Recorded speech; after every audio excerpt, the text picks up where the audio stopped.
नमस्कार बच्चों, good morning, सुप्रभात सभी को। दिवाली से छुट्टी से पूर्व हम पढ़ रहे थे, दिवाली की छुट्टियां लगी उससे पहले गलता लोहा, शेखर जोशी का पाठ था गलता लोहा, जिसमें मोहन और धनराम की अच्छी कहानी है ना। तो हमने पढ़ लिया था, पेज 58 तक पूरा कर लिया था और आज हम पढ़ेंगे 59 तक। पेज नंबर 59 से शुरू करेंगे, जहाँ से त्रिलोक सिंह जी मास्टर जी, जो उनके कक्षा अध्यापक या स्कूल अध्यापक थे, और वो किस तरह से उनकी धुनाई करते थे, और मोहन को उन्होंने मॉनिटर बना रखा था। तो ये पाठ है। त्रिलोक सिंह मास्टर का ये सामान्य नियम था। क्या नियम था? कि सजा पाने वाले को ही अपने लिए हथियार भी बना होता था। अर्थात जिसको सजा नंबर आता है, जो कोई जवाब नहीं दे पाता है, क्या नाम से उनके प्रश्न का उत्तर नहीं दे पाता है, तो उसके लिए सजा देने के लिए वो क्या नाम से डंडा, जो भी संटी है, उसी बच्चे से मंगवा देते, लेके आ दौड़ के लेगा। बच्चा डंडा लेके आता था और उसी बच्चे से वो बच्चे को पिटाई करते थे। और जाहिर है, बलि का बकरा अपने से अधिक मास्टर के संतोष को ध्यान में रखकर टहनी का चुनाव ऐसे करता जैसे वो अपने लिए नहीं बल्कि किसी दूसरे को दंडित करने के लिए हथियार का चुनाव कर रहा है। अर्थात बच्चा जो डंडा लेके आता या संटी लेके आता, कुछ भी लेके आता, तो अच्छी मोटी सी तोड़ के लाता हो, जैसे कोई दूसरे लिए, अपने लिए नहीं, दूसरे लिए ले आ रहा हो। वो क्या, क्योंकि मास्टर जी को संतुष्ट करने के लिए। मास्टर जी खुश हो जाएंगे कि देखो बच्चा खुद की पिटाई हो रही है और खुद की पिटाई के लिए बड़ा डंडा लेके आया है, अच्छा डंडा लेके आया है। तो इस तरह की बात थी कि इस तरह का नियम था, क्या नाम से मास्टर त्रिलोक सिंह जी का, जो उनको पढ़ाया करते थे, मैथ्स पढ़ाते थे उनको, और मैं सभी पढ़ाते थे उसमें। तो धनराम की मंद बुद्धि रही हो या मन में बैठा हुआ डर की पूरे दिन घोटा लगाने पर भी उसे 13 का पहाड़ा याद नहीं हो पाया। मंद बुद्धि थी, कमजोर दिमाग था थोड़ा, क्योंकि घर का काम भी करता था और पढ़ाई का काम भी करता था, लेकिन पढ़ाई में इतना तेज नहीं था वो। उसकी जो बुद्धि है, उसकी जो दिमाग है, वो इतना मोहन की अपेक्षा कम चलता था उसका, है ना। तो डर था उसके मन में। उसको 13 का पहाड़ा याद नहीं हुआ था। 12 तक का पहाड़ा तो उसे याद कर लिया है, लेकिन 13 का पहाड़ा उसको याद, 13 का कठिन है, 13 पहाड़ा होता है उसको बोलते हैं। 13 है, 13 एकम 13, 13 दूनी 26, 13 तीन 39, 13 चौक 52 है, 13 पंजे 65। इस तरह से जो पहाड़ा बोला जाता था, वो पहाड़ा बच्चों को हमने भी सीखे जब पढ़ते थे स्कूल में, तो हम भी याद करते थे, आप भी याद करते हो, सभी याद करते हैं। तो क्या नाम से उसको 13 का पहाड़ा उसको याद नहीं हो पाता था, है? उसे 13 का पहाड़ा याद नहीं हो पाया था। छुट्टी के समय जब माँ साहब ने उससे दोबारा पहाड़ा सुनाने को कहा, तो तीसरी सीढ़ी तक पहुंचते पहुंचते वो फिर लड़खड़ा गया। जब तीसरा पीरियड आया और उससे कहा कि भाई मोहन, क्या नाम से धनराम, तू 13 का पहाड़ा दोबारा सुना, तो उसने याद किया, लेकिन वो याद नहीं हो पाया। तीसरी सीढ़ी मतलब 13 13 थी, वहां तक अटक गया वो। 13 एकम 13, 13 दूनी 26, 13 तीन 39, 39 से आगे नहीं बढ़ पाया, उसको याद नहीं हो पाया, लड़ गया बेचारा, आगे नहीं सुना पाया वो। लेकिन इस बार मास्टर त्रिलोक सिंह ने उसके लिए लाए हुए वेद का उपयोग करने की बजाय जुबान की चाबुक लगा दी। अर्थात उसको पिटाई तो नहीं की, पिटाई भी की, लेकिन जुबान, अपने जो वाणी से उसकी चाबुक लगाया। उसको बोला, उल्टा सीधा बोला। क्या बोला उसको? तेरे दिमाग में तो लोहा भरा हुआ है रे। अर्थात तो लोहार का बच्चा है और लोहार का काम करता है, तो तेरे दिमाग में कहां से पहाड़ा आएगा? तेरे दिमाग में लोहा भरा हुआ है, इसलिए तू याद नहीं कर सकता। विद्या का ताप कहाँ लगेगा? विद्या, पढ़ाई का जो ताप है, पढ़ाई का जो क्या नाम से जोर है, पढ़ाई के क्या नाम से प्रभाव है, वो तेरे को नहीं लगेगा, क्योंकि तेरे दिमाग में तो लोहे का क्या नाम से भरा हुआ है, लोहा भरा हुआ, कहते ना, तेरे बोलते हम भाषा में बोलते कभी कभी है, तेरे तो मिट्टी भरी हुई है, तेरे तो भूसा भरा हुआ है, और तेरे तो लोहा भरा हुआ। लोहा इसलिए है कि उसका काम, पारिवारिक काम, उसका खानदानी काम लोहार का था, वो क्या नाम से उसी वर्ग से आता था वो बच्चा। इसलिए उन्होंने कहा कि तेरे दिमाग में तो लोहा भरा हुआ है, तेरे पढ़ाई का ताप नहीं लगेगा, विद्या का ताप नहीं लगेगा। कैसे लगेगा? विद्या का ताप कहाँ लगेगा इसमें? अर्थात पढ़ाई का ताप इसमें कहाँ लगेगा? इसमें अपने थैले से 5-6 दरातियां निकाल कर उन्होंने धनराम को धार लगा लाने के लिए पकड़ा दी। दरातियां होती है जो दांतली बोलते ना, इससे घास काटते हैं, टेढ़ी सी होती है दांतली, आप देखा होगा ऐसी। तो वो धार लोहार था, तो धार लगाने के लिए, तेज करने के लिए उनको फल को उसको दे दिए 5-6 के ये लगा जा और इनके क्या नाम से धार लगा के लाना। किताबों की विद्या का ताप लगाने के सामर्थ्य धनराम के पिता को की नहीं थी। अर्थात धनराम भी लोहार था, वो भी लोहा काम करता था, वो भी पढ़ाई लिखाई नहीं करता था, बच्चे को कैसे पढ़ाए वो, लेकिन उसकी भी इतनी सामर्थ्य नहीं थी। धनराम हाथ पेड़ चलाने लायक हुआ ही था कि बाप ने उसे धोखने फूकने या सान लगाने के कामों में उलझाना शुरू कर दिया। अर्थात जब क्या नाम से बच्चा छोटा था और छोटा बच्चा था तो उसे अपने काम में, अपने जो स्वयं के रोजगार में, अपने स्वयं के जो धंधे में लगा दिया, फूकने के लिए डालना, क्या नाम से आग लगाना, फूकना आदि जो भी काम होता है उनका लोहारों का, उस काम में उसने लगा दिया, क्योंकि इसको करना यही आगे भी करना है। पढ़ाई तो ठीक है, वही 2-4 क्लास जाके पढ़ लेगा, लेकिन आगे ये नहीं पढ़ पाएगा, इसलिए इसको इसी काम में उसे लगा दो, थोड़ा थोड़ा सीखेगा। और फिर धीरे धीरे हथौड़े से लेकर घन चलाने की विद्या सिखाने लगा। छोटा बच्चा पहले हवा मारना, फूंक देना, जो धूप जलाना, उसके बाद के नाम से लोहा कूटना, बनाना, सामान बनाना, ये था। फर्क इतना ही था कि जहां मास्टर त्रिलोक सिंह उसे अपनी पसंद का बैंड चुनने को की छूट दे देते थे, वहां गंगाराम इसका चुनाव स्वयं करते थे। स्वयं अपने हाथ पैर से पीटते थे, डंडा लग जो भी था उनके हाथ में, और जरा सी गलती होने पर क्षण हुई, बैत हुआ, हत्ता हुआ, जो भी हाथ लग गया उससे अपना प्रसाद दे देते थे। जो भी हाथ में आ गया, जो भी दिख लिया, मंगाते थे तू लेके आ, तेरे प्रसाद देना, सजा देने तेरे को, तू डंडा लेके आ तो संटी तोड़ के ला, ऐसा नहीं हुआ। तो जो भी हाथ में आसपास पड़ा हुआ है, चाहे हथौड़ा मिल जाए, क्या नाम डंडा मिल जाए, चाहे कुछ भी मिल जाए, जो भी देने लेनी चीज है, उससे उसकी पिटाई कर देते थे। एक दिन गंगाराम अचानक चल बसे। एक दिन क्या हुआ कि उनकी मौत होगी, जाना ही था, सब कुछ जाते हैं संसार से, इसी प्रकार से जो उनके पिताजी वो भी चल बसे। धनराम सहज भाव से उनकी विरासत संभाल ली, और पिताजी के जाने के बाद उसने जो अपना जो सारा काम है, घर परिवार का जो भी लोहे का जो काम किया करते थे, वो क्या नाम से धनराम ने संभाल लिया। स्वाभाविक है, पिताजी नहीं है तो क्या करें, तो उनका जो व्यवसाय है, उनका जो काम है, वो उसने बेटे ने अपने ऊपर ले लिया। और पास पड़ोस के गांव वालों को याद नहीं रहा। वे कब गंगाराम के ऑफर को धनराम का ऑफर करने लगे थे। अर्थात पहले तो गंगाराम का ऑफर करते थे, ऑफर होता है वो जो लोहे का होता है, और अब क्या नाम से वो धनराम का ऑफर करने लगे हैं। होता है पिताजी चले गए, पिताजी का जो बेटा आया, बेटे के नाम से भी होता है, हमारे यहाँ भी होता है, सब जो काम होता है कि वो उनका बेटा है, वो नहीं रहे, तो पुत्र है, पुत्र का नाम से वो काम चल रहा है। तो इस प्रकार से धनराम का ऑफर करने लगे हैं। तो इस तरह का जीवन उसका, धनराम का वहां पर चल रहा था।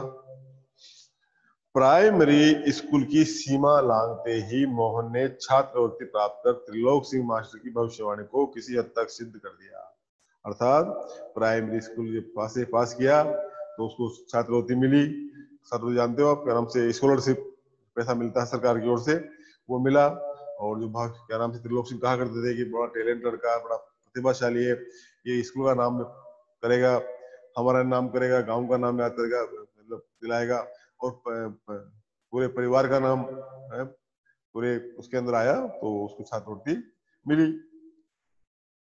तो साधारण हैसियत वाले यजमानों की पुराहित करने वाले वंशीधर तिवारी का हौसला बढ़ गया। जो उसके पिताजी थे वंशीधर जी, उनका हौसला बढ़ना है कि बेटे को छात्रवृत्ति मिली है, पढ़ाई में तेज है, तो बड़ा अच्छा खुशी हुई उनको है।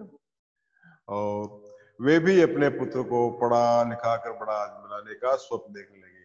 क्योंकि देखो बच्चा टैलेंट है, बच्चा प्रतिभाशाली है, और बच्चे के अंदर बुद्धि है, तो आगे जाकर के अच्छा पढ़ेगा, अच्छा आदमी बनेगा, बड़ा अफसर बनेगा, तो मेरा समाज का, परिवार का, गांव का नाम ऊंचा करेगा। तो उनकी इच्छा थी कि पढ़े लिखे आगे बढ़े।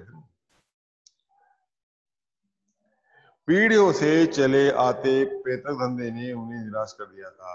अर्थात जो पीढ़ियों से काम करते आ रहे पुरोताई का, उसे निराश हो गए कि इसमें ढंग से पेट पालन होता नहीं है, ढंग से काम होता नहीं है, कमाई होती नहीं है, और कभी आ गया, कभी जो धर्म का अनुष्ठान वो कर दिया तो ठीक है, नहीं आए तो बैठे हैं।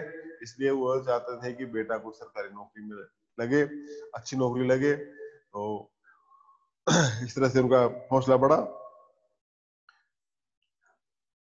दान दक्षिणा के बूते पर वे किसी दान दक्षिणा के बूते किसी तरह परिवार का आधा पेट भर पाते थे। अर्थात जो भी मिल गया, जो भी गाँव वालों ने दे दिया, जो भी यजमान ने दे दिया, जो भी पुरोहित है उनको मिल गया, उससे अपना पेट पालन करते थे, अपने परिवार का पेट चलाते थे, घर खर्च चलाते थे। वो चाहते थे बेटा पढ़ा है तो अच्छा नौकरी लगे और घर उनके काम अच्छा चले। मोहन पढ़ लिख कर वंश का दारिद्र्य मिटा दे। अर्थात जो उनका बेटा है वो पढ़ लिख करके अच्छे नौकरी लग जाए और नौकरी लगने के पश्चात उनके घर का दारिद्र्य, जो गरीबी है, दरिद्रता है, वो मिटा दे, वो दूर कर दे। ये उनकी हार्दिक इच्छा था, ऐसा उनका मतलब इच्छा थी। सबकी होती है, सब पिता की होती है कि अपना पुत्र जो अच्छा काम करे, अच्छी नौकरी लगे। उनकी भी इच्छा थी कि मेरा बेटा जब पढ़ने में अच्छा है, प्रतिभाशाली है, तेज है पढ़ने में, तो क्यों नहीं ये इसको अच्छी नौकरी मिलेगी और ये अपने घर का जो गरीबी है, घर का जो सारा वो काम है, वो दूर हो जाएगा। लेकिन इच्छा होने भर से ही सब कुछ नहीं हो जाता, उसके लिए कुछ करना पड़ता है, उसके लिए पढ़ाना पड़ता है, उसके लिए कहीं बाहर भेजना पड़ता है? तो वो साधन नहीं थे उनके पास, वो ऐसा इतना पैसा नहीं था कि अपने गांव से बाहर जाकर के उसको बच्चे को भेजे और भेज के गाँव पढ़ाई लिखाई करवाए।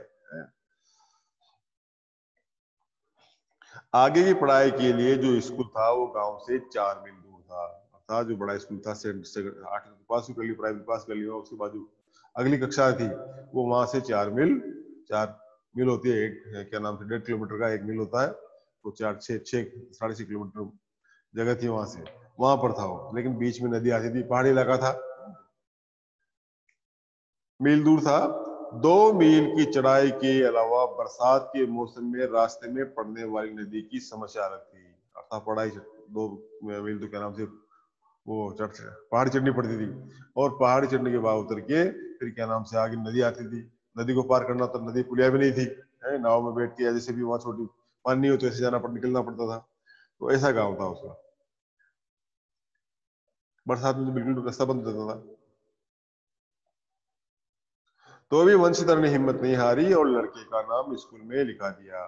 ठीक है भाई, जैसा भी है पढ़ेगा बच्चा, जाएगा, जैसी भी व्यवस्था होगी वो करेंगे। जिस दिन नदी आ गई, बाढ़ आ गई, उस दिन नहीं आएगा, लेकिन जब तक पानी नहीं आएगा तो स्कूल जाएगा। इस प्रकार की व्यवस्था उन्होंने अपने बच्चे के लिए कर दी थी।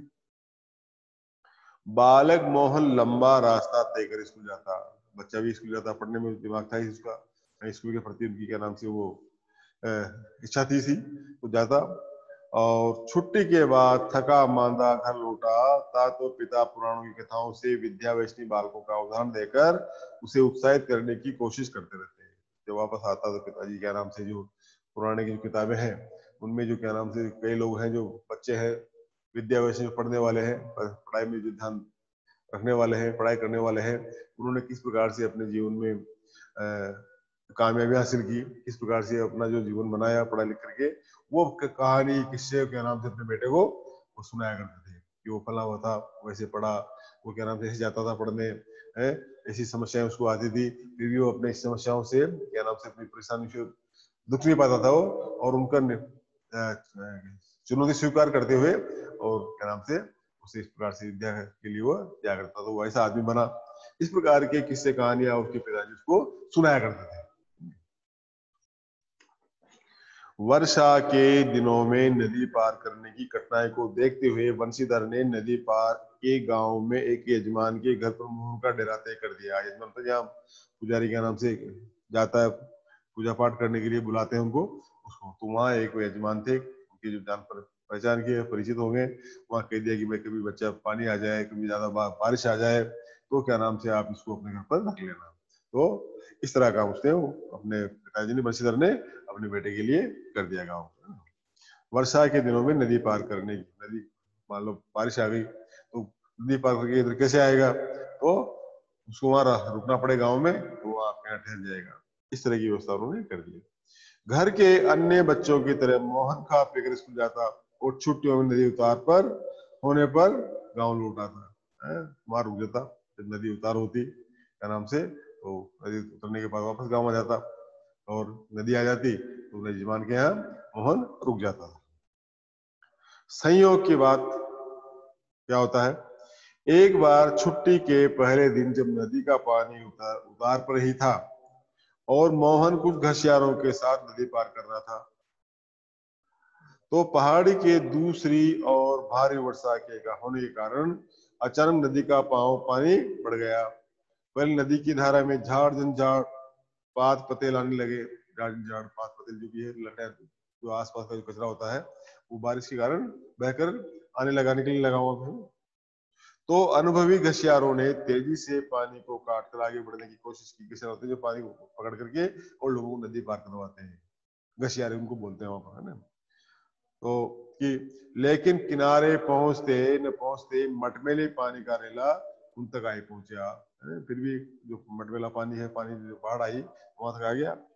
वे लोग किसी प्रकार से कुशल इस पार पहुंचने में सफल हो गए, अर्थात भगवान की कृपा से ज्यादा बहे नहीं वो, और क्या नाम से पार आगे हो। इस घटना के बाद वंशित घबरा गए।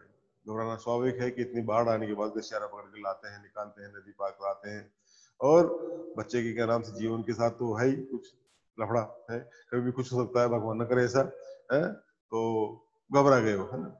और बच्चे के भविष्य के लेकर चिंतित करने लगे, क्या करें बच्चे को, कहाँ भेजे, कहाँ ऐसी जगह पर इसको रखा जाए जहाँ ये वहीं पड़े वहीं रह ले। इस प्रकार से चिंता में डूब गए, उनको चिंता हो गई क्योंकि घसियारा किस प्रकार से पकड़ के लाए, प्रकार से नदी को पार करवाया, किस प्रकार से उनको निकाला, तो ये चिंता उनको अपने बच्चे के प्रति बढ़ गई उनकी। बिरादरी के एक संपन्न परिवार का युवक रमेश उन दिनों लखनऊ से छुट्टियों में गांव आया हुआ था। अर्थात उनकी बिरादरी का, उनके जाति का, उसका नाम था रमेश। वो गांव से क्या नाम से बाहर रहते थे, नौकरी करता हुआ शहर के अंदर, लखनऊ के अंदर, और छुट्टियां लगी हुई थी, छुट्टियों में उनके गांव आया हुआ था। इससे बातें चलती है, बात बात में उसने कह दिया भाई रमेश इस तरह की दिक्कत है, पढ़ाई है, और वो भी तैयार हो गया ले जाने के लिए, है ना। बातों बातों में वंशीधर ने मोहन की पढ़ाई के संबंध में उससे अपनी चिंता प्रकट की। कहते हैं देखो ऐसा हो रहा है, क्या करें, बड़ी दिक्कत है, बच्चा पढ़ने जाता है, नदी आ जाती है, घसियारा पकड़ के निकालते हैं, वो तो अच्छा है जो कुछ हुआ नहीं, मान लो ज्यादा बाढ़ आ जाए, घसियारे नहीं माने, वो आए उधर से और बच्चा बह जाए, कोई बात घटना हो सकती है, तो इसकी चिंता उनको होने लगी, वो करने लगे उनके रमेश से। तो उसने न केवल अपनी सहानुभूति जतलाई बल्कि उन्हें सुझाव दिया कि वो मोहन को उनके साथ ही लखनऊ भेज दे। अर्थात उन्होंने कहा कि कोई बात नहीं, इसको मैं ले जाता हूँ और लखनऊ में इसकी पढ़ाई लिखाई कराता हूँ, अपने पास के स्कूल में इसका नाम लिखवा दूंगा और वहां पढ़ेगा लिखेगा तो आपकी समस्या दूर हो जाएगी। कहते हैं ये सभी, हाँ उसका मतलब दूसरा था, क्योंकि एक बिना पैसे का नौकर उनको मिल गया खाने पीने के हिसाब से, तो वो तैयार हो गया। और सुझाव दिया कि वे मोहन को उनके साथ ही लखनऊ भेज देगा, तो जाएगा लखनऊ, और लखनऊ जाएगा तो मोहन को क्या नाम से वो ले जाएगा, वो अपने साथ भेज देगा। घर में जहाँ चार प्राणी है, एक और बढ़ जाने में कोई अंतर नहीं पड़ता। चार प्राणी तो है ही, और चार प्राणी के साथ एक कहावत होते हैं ना, एक और बढ़ गया तो क्या फर्क पड़ता है, ऐसे खाएगा पिएगा, कोई बात नहीं, मौज करेगा और पढ़ाई करेगा वो, है इस तरह से कह करके। और क्या नाम से वो रमेश जी है, मोहन को लेने के लिए तैयार हो गए। बल्कि बड़े शहर में रहकर वह अच्छी तरह पढ़ लिख सकेगा, अर्थात शहर में रहेगा, मेरे पास रहेगा, है तो केवल पढ़ाई में ध्यान रहेगा, अच्छा पढ़ेगा लिखेगा, नाम करेगा आप सबका, हम सबका, ऐसा कह करके और वह क्या नाम से मोहन को अपने साथ ले जाने के लिए तैयार हो गए। वंशीधर को जैसे रमेश के रूप में साक्षात भगवान मिल गए। जब उनके बेटे की जो उन क्या नाम से मुसीबत दूर कर दी, परेशानी दूर कर दी, वो ले जाने को तैयार हो गया, तो परमात्मा आ गया। भगवान ही करता है ऐसा काम, जब कोई मुसीबत होती है उसमें कोई हमको समाधान मिल जाता है तो ऐसा लगता है कि परमात्मा है, परमात्मा के रूप में हमारे सामने आया है। तो क्या नाम से रमेश उनको भगवान के रूप में नजर आया, जिसने उनके बेटे को ले जाने की क्या नाम से वो कह दिया और लेके जाएगा, उनकी समस्या थी वो दूर हो गई। उनकी आंखों में पानी सा जलाने लगा। होता ही जब अपने कोई मुसीबत आती है, कोई दिक्कत आती है, और दिक्कत आने पर कोई ना उसका जो समाधान मिल जाता है, समाधान मिल जाता है तो हमको खुशी के आंसू आते हैं, है? और उसी प्रकार से वंशीधर जी की आंखों में भी खुशी के आंसू आ गए कि देखो रमेश एक प्रकार से अच्छा इंसान है जो मेरे बेटे को लखनऊ लेके जा रहा है, वहां पढ़ाएगा लिखाएगा, तैयार हो गया। जाति वालों का, अपनी बिरादरी वालों का यही फर्ज होता है और उस फर्ज को निभा रहा है। भरे गले से वे केवल इतना ही कह पाए कि बिरादरी का यही सहारा होता है, अर्थात गला भर आया उनका, रोने लगे और रोकर ये कहा कि बिरादरी का, जाति का यही सहारा होता है, जो जाति की मदद करता है, जाति के लोगों की मदद करता है? और इस तरह से उनका गला भर आया, रोने के लिए उन्होंने इस तरह की बात कही, आंखों में आंसू आ गए, छलछला आया आंखों में आंसू। तो इस प्रकार से जो रमेश है उनको भगवान के रूप में वहां पर नजर आया, दिखाई दिया। छुट्टियां शेष होने पर रमेश वापिस लौटा तो माँ बाप और अपने गांव की दुनिया से बिछुड़कर सहमा समा सा मोहन भी उसके साथ लखनऊ आ पहुंचा। अर्थात होता ही चाहे कितना ही कोई अच्छे ले जाए, कितना अच्छा रखे, कितना अच्छा ध्यान रखे, लेकिन दूसरा दूसरा होता है, पराया पराया होता है। और पराया के साथ वो गया, सहमा समा सा लखनऊ चला गया वहां पर।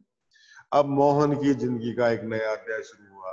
किस प्रकार से जो उनका जीवन है वहां पर, यहाँ किस प्रकार का जीवन था, गाँव में किस प्रकार का जीवन था, किस प्रकार से अपने बलबूते पर स्कूल जाता था, पढ़ता था, आता था, वहां से अपने माँ बाप के साथ रहता था। लेकिन वो लखनऊ गया तो लखनऊ में उसका जो परिवर्तन हुआ है कि दूसरे दूसरे होते हैं, चाहे कितना ही कह दो कि मैं ले जा रहा हूँ, मैं पढ़ाऊंगा, मैं इसका ध्यान रखूंगा, मैं सब कुछ करूंगा, लेकिन पराया पराया होता है। अपने माँ बाप होते हैं, घर परिवार के लोग होते हैं। तो घर की दोनों महिलाएं जिन्हें वह चाची और भाभी कहकर पुकारता था, अर्थात वहां जो महिला थी घर के अंदर, एक को चाची बोलता होगा, एक को भाभी बोलता होगा, का हाथ बटाने के अलावा धीरे धीरे वह मोहल्ले के ही सभी चाचियों और भाभीियों के लिए काम काज में हाथ बटाने का साधन बन गया। अर्थात गया तो ले तो पढ़ाई के लिए था उसको, लेकिन पढ़ाई तो रह गई, और मोहन ये लेके आ, मोहन दही लेके आ, मोहन सब्जी लेके आ, मोहन फला लेके आ, मोहन जो भी जिसको जरूरत पड़ती वो बुलाता है, पढ़ने में बैठता और कोई आवाज लगाता, अरे भाई मोहन मेरे जरा बाजार से लेके आ जा, जरा ये काम कर दे। इस प्रकार से, जिस प्रकार से हमारे घरों में नौकर होते हैं ना, घरेलू नौकर, उस प्रकार से घरेलू नौकर की तरह उसकी स्थिति हो गई और वो काम करने लगा वहां पर। और उनकी घर की नहीं, घर की चाची भाभी नहीं, बल्कि आसपास जो पड़ोसी जो महिलाएं हैं वो भी उसको बुला रहे, मोहन है क्या, जरा भेजना है, थोड़ा सामान करवाना मंगवाना है? कोई भी काम करता है तो काम के लिए वो आसपास की महिलाएं उसको बुला लेती है, तो सबके काम में वो मदद करता, सबका हाथ बटाता, सबके क्या नाम से काम करता। मोहन थोड़ा दही तो ला दे बाजार से, एक ने आवाज लगाई कि मोहन थोड़ा दही मुझे ला करके दे दे। मोहन ये कपड़े धोबी को दिया, दूसरी ने आवाज लगाई कि कपड़े पड़े हैं, धोबी के अंदर जो इस्त्री कर देगा, प्रेस कर देगा, उसको दे के आ जा, है ना। मोहन 1 किलो आलू तो ला दे, तीसरी आने के थोड़ा बाजार जाके और आलू खरीद ला 1 किलो। अर्थात मतलब कहने का अर्थ यह है कि जिसने जो चाहा उसने बुलाया, जिसने जो चाहा उसने कोई चिंता नहीं की पढ़ाई कर रहा है, थोड़ी देर बाद ले आएगा, ऐसा कुछ नहीं, पढ़ाई तो पढ़े, नहीं पढ़े तो नहीं पढ़े, कोई दिक्कत नहीं है। पिताजी ने उसको पढ़ने के हिसाब से भेजा वहां पर, लेकिन पिताजी की और घर वालों की और मोहन की किसी को चिंता नहीं है, उनको तो अपना काम चाहिए है। कोई क्या बोला था, कोई क्या कहता, कोई क्या कहता, कोई कहता दही लेके आ जा, कोई कहता आलू लेके आ जा, कोई कहता कपड़े डाल के आ जा, है कोई जो भी अपने जो भी काम आता निकलता घर से, वो काम उसको करके करने के लिए बोल देते हैं। औसत दफ्तरी बड़े बाबू की हैसियत वाले रमेश के लिए मोहन को अपना भाई बिरादर बतलाना अपने सम्मान की विरुद्ध जान पड़ता था। अर्थात वो ये नहीं कहता कि मेरी जात का है, मेरी भाई का है, मेरी बिरादरी का है? उनके जो अपमान है, उनका जो स्वाभिमान है, उसको बड़े अपमान पहुंचता, कहते भाई मेरे परिवार का है, ये बच्चा है, तो नौकरी से काम कर रहा है वहां पर सबके, है वो इस तरह स्वाभिमान का जीवन कहाँ जी रहा हो, वो तो एक प्रकार से चपरासी की तरह, घरेलू नौकरी की तरह हो गया, और घरेलू नौकरी काम कर रहा है वहां पर। ये तो उनको अच्छा लगता है, इस चीज कहते भी नहीं हो मेरे पे, और उसे घरेलू नौकर से अधिक हैसियत वो नहीं देता था। अर्थात उसको कहता कि घरेलू नौकर है, कभी ये नहीं कहा कि मेरी जाति का है, मेरी बिरादरी का है, मेरे समाज का है, मैं इसको पढ़ने के लिए लेके आया हूँ, ऐसी कभी किसी के सामने मुंह पर वो बात नहीं कहता। जिसे वो नौकर होता है, घरेलू नौकर होता है, इस तरह से उससे व्यवहार करता है। इस बात को मोहन भी समझने लगा था, तो मोहन जानने लगा था। हालांकि एक जात के थे, एक बिरादरी के थे, एक ही गांव के थे, है? अच्छा वो था, लेकिन वो नहीं कहता। मोहन भी इस बात को जानता है कि कोई बात नहीं, जिस तरह का मेरे साथ व्यवहार कर रहा है कोई बात नहीं, उसको रहना बेचारे को, है? परिस्थिति ऐसी थी उसके माँ बाप की, इसलिए वो तो रख लिया है उसको, अच्छी बात है। लेकिन जैसे भी रहेगा रखेगा वो रहेगा। थोड़ी बहुत हीला हवाले करने के बाद रमेश ने निकट के ही एक साधारण से स्कूल में उसका नाम लिखवा दिया। पहले तो नाम लिखने इच्छा नहीं थी, लेकिन गांव वाले क्या कहेंगे, उसके पिताजी क्या कहेंगे, ये समझ करके और क्या नाम से रमेश ने मोहन का नाम पास के जो स्कूल था वहां लिखवा दिया। वहां चला जाए, पढ़े पढ़े पढ़ कर आने के बाद घर में जो भी काम, जो महिलाएं या जो भी आसपास की महिलाएं उसको बताए वह करें। लेकिन एकदम नए वातावरण और रात दिन के काम के बोझ के कारण गांव का वह मेधावी छात्र शहर के स्कूली जीवन में अपने कोई पहचान नहीं बना पाया। पढ़ने का तो मौका ही नहीं मिलता उसको, पढ़ने का बिल्कुल समय नहीं मिलता उसको, है? जो स्कूल में पढ़ाई जाती वो ठीक थी, है न? गांव में घर में आने के बाद स्कूल का काम करना लिखना वो बिल्कुल छूट गया उसका, है? जो गांव के अंदर उसकी जो प्रतिभा थी, जो क्या नाम से उसका नाम था, वो सारा एक तरफ हो गया, है?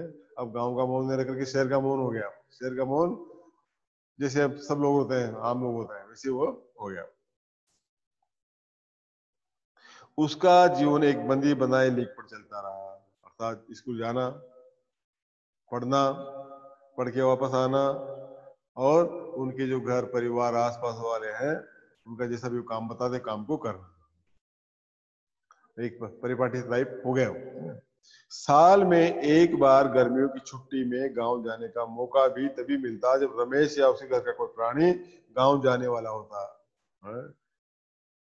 घर की याद आती है सबको, सब गांव जाना चाहते हैं, लेकिन उसको गांव आने का मौका नहीं मिलता। गांव आने का मौका कब मिलता? जब उसके क्या नाम से रमेश के परिवार का कोई व्यक्ति गांव जाता, वो भी साल में एक बार।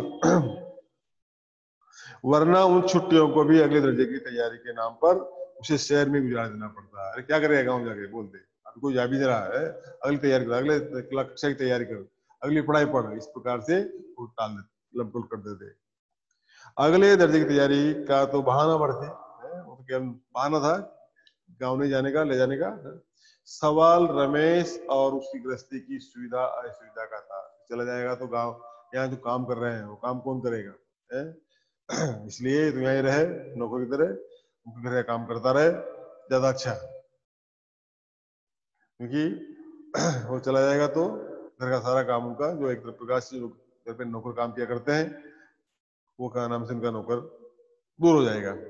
मोहन ने परिस्थितियों से समझौता कर लिया था, मजबूर हो गया बेचारा, विवश हो गया, और उस व्यवस्था के कारण, परिस्थिति के कारण, ठीक है जैसा मोहन रमेश कहता वैसा ही काम कर लिया, क्योंकि और कोई चारा भी नहीं था। जाए तो कैसे जाए, दूर का मामला है, अकेला भेजता नहीं था उसको। घर वालों को अपनी वास्तविक स्थिति बतलाकर वो दुखी नहीं करना चाहता था, और वो जो उसके साथ जो पीड़ा हो रही है, जिस तरह का दुख दिया जा रहा है, जिस तरह काम करवाया जा रहा है उसके साथ में, वो बातें वो अपने घर वालों को नहीं बताता। घर वालों को बताएगा तो पिताजी दुख होंगे, माँ बाप दुख होंगे, बहनें दुखी होगी, इसलिए घर वालों के दुख को समझ करके वो क्या नाम से किसी तरह की कोई बात, उसकी पीड़ा है, वो अपने घर वालों को नहीं बताता था। घर वालों को व्यवस्थित बताया, वो दुखी नहीं करना चाहता था, दुखी होंगे सुनेंगे। वंशीधर उसके सुनहरे भविष्य के सपने देख रहे थे, और वंशीधर जी को पता था कि अच्छा पढ़ रहा है मेरा बेटा, शहर में गया है? और शहर में जाकर के अच्छी पढ़ाई कर रहा होगा, तो इस तरह की बात वो करते थे। तो आज इतना ही काफी है ना, कल हम इस पाठ को पूरा कर लेंगे। ये पाठ है गलता लोहा।